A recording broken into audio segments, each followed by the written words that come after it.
Everyone, welcome back to our channel Foster Academy and hope you are well and healthy. This is Shweta Panchal. स्वागत है आपका आज की इस क्लास में। और आज की इस वीडियो में हम पार्ट 2 डिस्कस करने वाले हैं टीजीटी सोशल साइंस के लिए, जो कि हमने स्टार्ट किया हुआ है। पार्ट 1 अगर आपने अभी तक नहीं देखा है तो डिस्क्रिप्शन बॉक्स में जाकर प्लेलिस्ट जो भी है DSSP 2024 से रिलेटेड सारे आप देख सकते हैं। तो टीजीटी सोशल साइंस के लिए इकोनॉमिक्स के यहाँ पर क्वेश्चन हम डिस्कस कर रहे हैं, प्रीवियस ईयर क्वेश्चन है। चलिए क्वेश्चन नंबर 26 के साथ स्टार्ट कर लेते हैं। वीडियो अच्छी लगी तो लाइक करना ना भूले। विश्व व्यापार संगठन की स्थापना कब हुई? तो इसका आंसर आपका रहेगा ऑप्शन नंबर बी 1995 में। आप सभी को पता है 1 जनवरी 1995 में इसकी स्थापना की गई थी WTO की, वर्ल्ड ट्रेड ऑर्गेनाइजेशन, ठीक है, यानी विश्व व्यापार संगठन। इससे पहले GATT यानी गेट के रूप में इसको जाना जाता था और इसकी स्थापना हुई थी 1948 में। यानी कि काम तो वही था लेकिन लेवल वो नहीं था, लेकिन थोड़ा सा बड़े लेवल पे हो गया जब इसको चेंज कर दिया गया WTO के रूप में, ठीक है। GATT की फुल फॉर्म आपको अगर पता हो तो ये आपको पता होनी चाहिए। ये है आपकी general agreement on tariffs and trade. कई बार ऐसे भी क्वेश्चन आपसे पूछ लिया जाता है, ठीक है। तो ये स्टैब्लिश हुआ था 1948 में और हमसे पूछा गया WTO कब स्टैब्लिश हुआ था? 1995 में। क्वेश्चन नंबर 27 की तरफ बढ़ते हैं। Which of the following are the major goals of most 5-year plans in India? यानी भारत में अधिकांश पंचवर्षीय योजनाओं का प्रमुख लक्ष्य निम्नलिखित में से क्या रहा है? तो ऑप्शन है आपके ABCDE करके। पहला ऑप्शन है आपका इकोनॉमिक ग्रोथ से रिलेटेड, यानी आर्थिक वृद्धि इसका लक्ष्य था। समता, आधुनिकीकरण, मॉडर्नाइजेशन, या फिर रिडक्शन ऑफ पॉवर्टी, निर्धनता उपशमन, या फिर सेल्फ रिलायंस यानी आत्मनिर्भरता। तो इसका जो आंसर रहेगा ये रहेगा आपका ABCDE, ठीक है। तो सारे के सारे ऑप्शन जो हैं इसके सही हैं। यहाँ पर ABCDE कहीं भी मेंशन नहीं है। ये क्वेश्चन जो है सही नहीं था, तो इसका आंसर आपका जाएगा अलग ही जाएगा। इसको मान लेते हैं हम ABCD, इसमें E और ऐड कर देते हैं, ठीक है, D, ABC और DE सारे के सारे ऑप्शन जो हैं वो बिल्कुल सही हैं। अगर आपको पता हो 5 ईयर प्लान्स के बारे में, पंचवर्षीय योजनाओं के बारे में, तो योजना आयोग जो है उसको स्टैब्लिश किया गया था कब? मार्च 1950 में, और 2012 तक ये चला था पंचवर्षीय योजनाएं, जिसमें कि 2012 में टोटल कितनी पंचवर्षीय योजनाएं थी? 12 पंचवर्षीय योजनाएं थी। इसके बाद जनवरी 2015 में इसको हटा दिया गया था योजना आयोग, इसकी जगह पर दूसरा आयोग लाया गया था। आपको पता होगा अच्छे से, नीति आयोग, ठीक है। तो इसका आंसर रहेगा ABCDE। सारी ऑप्शन बिल्कुल सही हैं क्योंकि ये सभी लक्ष्य 28 अकाल के बारे में है। बंगाल के अकाल के बारे में 1943, आपको पता है 1942 से 43 के बीच बंगाल में भयंकर अकाल पड़ा था। तो उसके विकल्प आपको बताने हैं कौन से सही हैं। A, B and C आपको विकल्प दिया गया है। पहला आपसे बोला गया कि अधिकांश वे किसान थे बंगाल के अकाल में मरने वालों में जिनकी फसल बर्बाद हो गई थी। सेकंड है मरने वालों में अधिकांश कौन लोग थे? जिन निम्न आय वाले परिवार थे। और C है बंगाल के अकाल से वे लोग सर्वाधिक प्रभावित हुए जो कि अधिक कीमत खाद्यान्न के कारण खाद्यान्न नहीं खरीद पाए। तो इसका जो आंसर जाएगा ऑप्शन नंबर D जाएगा। B और C जो ऑप्शन है बिल्कुल सही है, ठीक है, क्योंकि अकाल में एक तरीके से खाद्य आपूर्ति वाली बात थी और 30 लाख लगभग लोग यहाँ पर मारे गए थे। क्वेश्चन नंबर 29 देखते हैं। A और B आपको ऑप्शन दिए गए हैं, उनमें से जो सही है उसका चयन कीजिए। 1960 से 2015 के दौरान गेहूं और दलहन के उत्पादन में लगभग 10 गुना की वृद्धि हुई। फिर आपका स्टेटमेंट नंबर B ये कहती है कि हरित क्रांति से केवल कुछ भारतीय किसानों को लाभ मिला और उनकी कृषि पैदावार में वृद्धि हुई। तो आपको बताना है कौन सा सही है, कौन सा गलत है, या फिर करेक्ट ऑप्शन आपको सेलेक्ट करना है। तो यहाँ पर आपका आंसर रहेगा ऑप्शन नंबर D। A जो है वो गलत है लेकिन B सही है। A गलत क्यों है? क्योंकि ये जो हरित क्रांति थी ये बेसिकली पंजाब में, हरियाणा में और यूपी के जो मेनली किसान थे उनको ज्यादा फायदा पहुंचाया था। पहली बात तो पूरे देश में जो किसान थे उनको फायदा नहीं मिल पाया।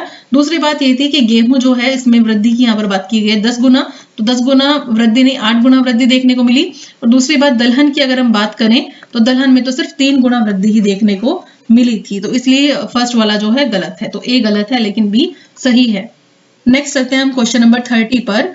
आर्थिक क्रियाकलाप का एक भाग माना जा सकता है इनमें से कौन सी एक्टिविटी को, ये बताना है आपको।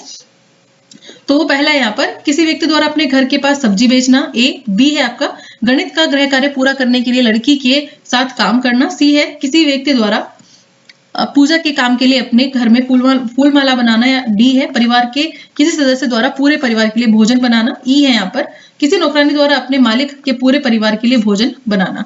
तो यहाँ पे आपको ABCD ऑप्शन दिए हैं, इसका आंसर आपको बताना है। तो आंसर जाएगा आपका ऑप्शन नंबर डी। ए और ई जो है ये आपकी आर्थिक क्रियाकलाप के अंतर्गत आता है, या फिर इकोनॉमिक एक्टिविटीज। ए क्या है आपका घर के पास सब्जी बेचना, और ई क्या है आपका भोजन बनाना। ठीक है, इसके अलावा ये जो है ये आपके आर्थिक क्रियाकलाप, यानी वो सब चीजें जिससे आप पैसा कमा सकते हैं, आर्थिक क्रिया कहलाती हैं। ठीक है, चलिए नेक्स्ट क्वेश्चन नंबर 31 की तरफ। इसमें आपको बोला गया है कि भारत में निर्धनता यानी पॉवर्टी जो है उसके संबंध में सही कथन का आपको चयन करना है। 4 ऑप्शन है आपके पास। 1990 के दशक में भारत में निर्धनों की संख्या 1940 के दशक की भारत की कुल जनसंख्या के लगभग बराबर थी। फिर आपका रूरल पॉवर्टी यानी ग्रामीण जो निर्धनता है उसमें शहरी निर्धनता की अपेक्षा तेजी से गिरावट आई। सी है यहाँ पर भारत में लगभग आधे निर्धन व्यक्ति शहरी क्षेत्रों में रहते हैं।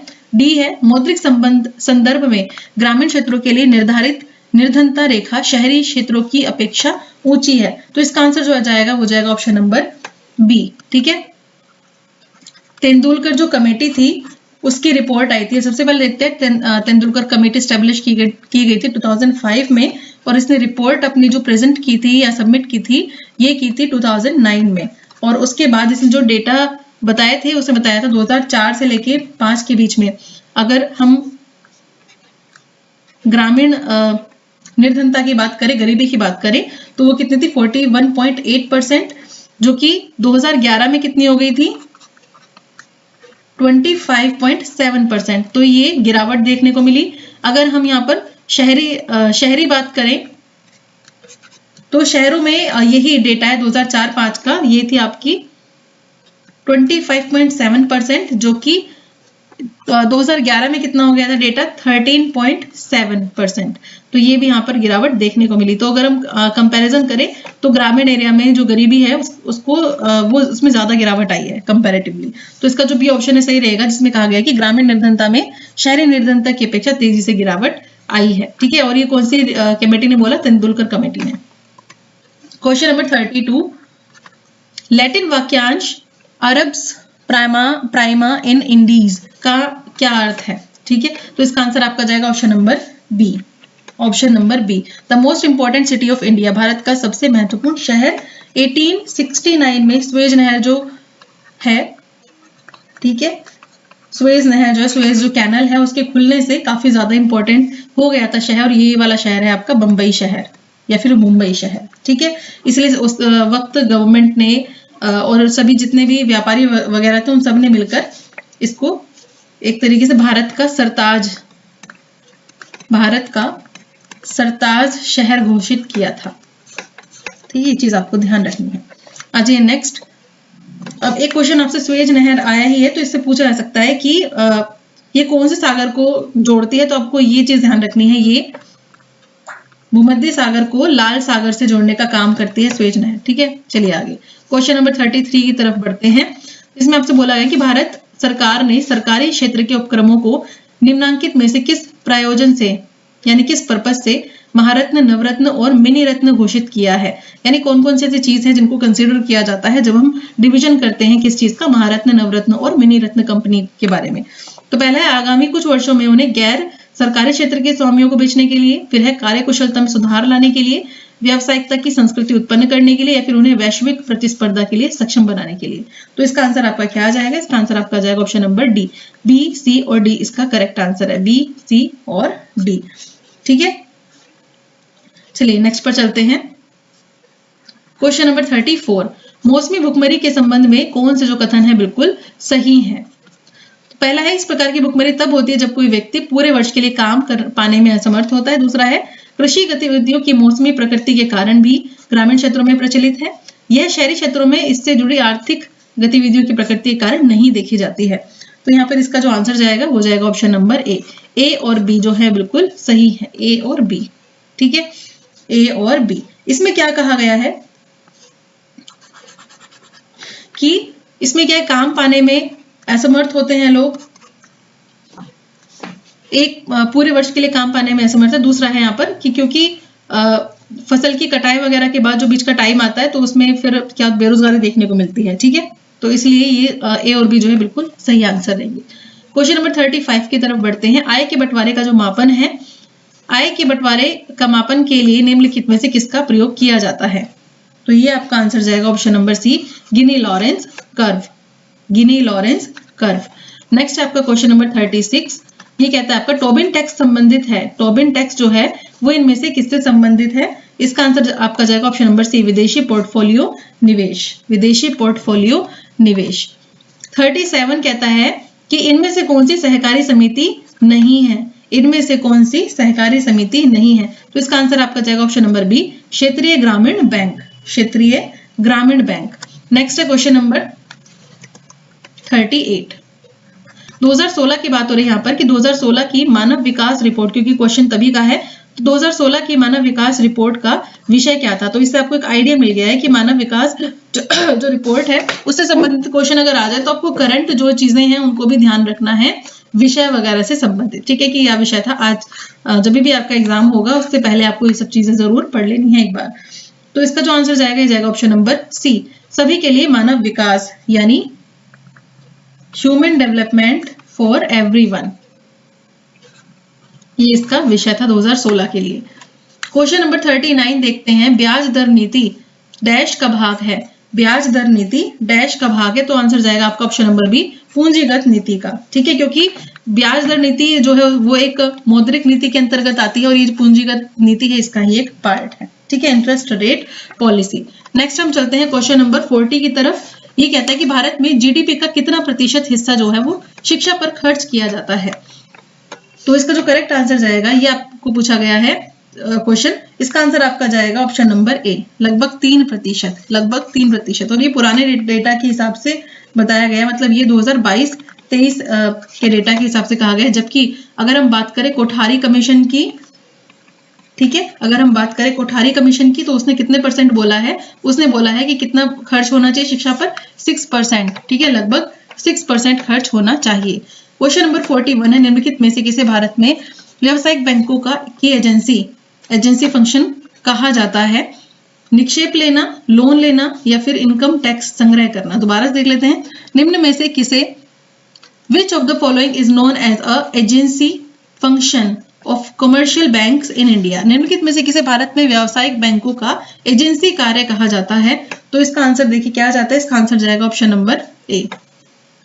Option number A and B. ठीक है, ए एंड बी। चलिए क्वेश्चन नंबर 42 पर बढ़ते हैं आगे। प्राइवेटाइजेशन पूछा गया है। प्राइवेटाइजेशन रेफर्स टू, यानी निजीकरण जो है उसका क्या तात्पर्य है? किसी सरकारी क्षेत्र के उपक्रम के स्वामित्व और प्रबंधन से सरकार का प्रत्याहार, या फिर किसी व्यक्ति अथवा व्यक्तियों के समूह के हाथों सरकारी क्षेत्रों के उपक्रम की सीधी तौर पर बिक्री, फिर है आपका केवल सरकारी क्षेत्र के लिए चिन्हित औद्योगिक एवं सेवा कार्यकलाप को निर्मुक्त करना। तो इसका आंसर आपका क्या आ जाएगा? इसका आंसर आपका आ जाएगा ऑप्शन नंबर डी, ए, बी और सी। ए, बी और सी तीनों ही जो है बिल्कुल। तीसरी देखते हैं। हाल के वर्षों में भारत में रोजगार के प्रतिरूप के संदर्भ में निम्नलिखित कथनों को पढ़िए और उपयुक्त विकल्प चुनिए। भारत में लगभग 1/3 शहरी कर्मकार द्वितीय क्षेत्र में कार्यरत हैं।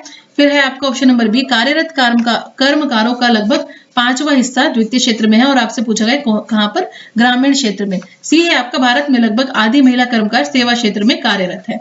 तो इसका जो आंसर जाएगा आपका हो जाएगा ऑप्शन नंबर बी। ए और बी जो है वो बिल्कुल सही है। ठीक है, क्वेश्चन नंबर 44 की तरफ बढ़ते हैं।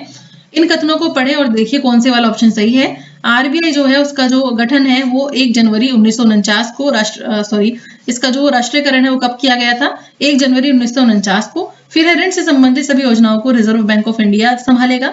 रघुराम राजन, उस वक्त की बात है ये जब ये क्वेश्चन आया था, तो Raghuram Rajan Reserve Bank of India governor होंगे। इनमें कौन सा जो कथन है बिल्कुल सही है? तो इसका आंसर आपका जाएगा ऑप्शन नंबर बी, 1 और 3 जो है बिल्कुल सही है। ठीक है, रिजर्व बैंक ऑफ इंडिया 1 जनवरी 1949 को राष्ट्रीयकरण हुआ। रघुराम राजन वाला जो ऑप्शन है बिल्कुल सही है। तो इसमें क्या चीज है, अगर हम आज के करंट की बात करें, इसको स्टैब्लिश कब किया गया था आरबीआई को? आपको बताइए 1 अप्रैल 1935 में। इसका राष्ट्रीयकरण कब किया गया था? 1 जनवरी 1949 में। और अगर हम वर्तमान गवर्नर की बात करें तो वो है शक्तिकांत दास। ठीक है, शक्तिकांत दास। क्वेश्चन नंबर 45 देखते हैं। सभी प्रकार की सरकारी आय तथा व्यय निम्नलिखित में से किसमें जाती है? सभी प्रकार की सरकारी आय तथा व्यय निम्नलिखित में से किसमें जाती है? तो इसका आंसर आपका जाएगा सी, भारतीय समेकित निधि में। भारतीय समेकित निधि में। नेक्स्ट आता है क्वेश्चन नंबर 46। कौन सा जो कथन है रिजर्व बैंक इंडिया के बारे में बिल्कुल सही है? तो इसका आंसर आपका जाएगा ऑप्शन नंबर बी, यह बैंकर के बैंक के रूप में कार्य करता है। बैंकर के बैंक की तरह कार्य करता है। ठीक है। इसके अलावा इसके मेन जो काम है उसमें है नोटों का निर्गमन और जो जनरल बैंकिंग होती है उससे related.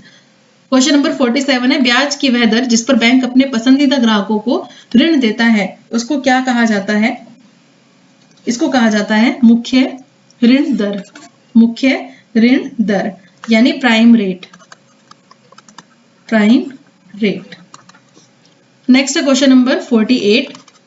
The economics history of India, ये जो बुक है जिसमें आर्थिक उपनिवेशवाद की आलोचना की गई है, ये किसके द्वारा लिखी गई है? तो इसका आंसर आपका जाएगा ऑप्शन नंबर डी, रोमेश चंद्र दत्त। रोमेश चंद्र दत्त। नेक्स्ट चलते हैं क्वेश्चन नंबर 49 पर। मानव विकास सूची निर्माण में निम्नलिखित में से कौन जुड़ा हुआ है? तो इसका आंसर बताइए क्या रहेगा? इसका आंसर आपका जाएगा option number C, Amartya Sen. ठीक है, अमर्त्य सेन। और 1990 में पहली बार यूएनडीपी द्वारा इसका प्रयोग किया गया था, मानव विकास सूची। ठीक है। नेक्स्ट आ जाइए क्वेश्चन नंबर 50 पर। तीव्र तकनीकी बदलावों में पास होने वाली अर्थव्यवस्था की बेरोजगारी निम्नलिखित में से कौन सी बेरोजगारी है? तो इसका आंसर आपका जाएगा ऑप्शन नंबर ए, संघर्ष संबंधी बेरोजगारी। अब ये कैसा होता है, जब कोई व्यक्ति एक रोजगार से दूसरे रोजगार में बदलता है जाता है तो बीच का जो टाइम होता है, ये जो बीच की अवधि होती है, इसमें जो सिचुएशन देखी जाती है, ये देखी जाती है आपकी अस्थायी बेरोजगारी। ठीक है। तो ये वाली जो सिचुएशन होती है संघर्ष वाली सिचुएशन होती है, तो संघर्ष संबंधी बेरोजगारी जो है ये अस्थायी बेरोजगारी है। ठीक है। यानी एक काम से दूसरे काम के बीच में ढूंढने के समय में, यानी जब काम आप तलाश करते हैं, सर्च करते हैं काम की, उस बीच में जब खाली रहते हैं तो उस अवधि को आप बोलते हैं संघर्ष संबंधी बेरोजगारी। तो ये थे आपके 50 क्वेश्चंस हो गए हैं। पार्ट 2 पार्ट 3 के लिए भी बने रहिए साथ में। और DEET की अगर आप तैयारी कर रहे हैं तो चैनल को सब्सक्राइब कर लीजिए। जल्दी ही मिलते हैं अपने नेक्स्ट वीडियो में। Thank you so much watching this video. Video अच्छी लगे तो लाइक करना ना भूलें। चैनल को आप सब्सक्राइब भी कर सकते हैं और शेयर भी।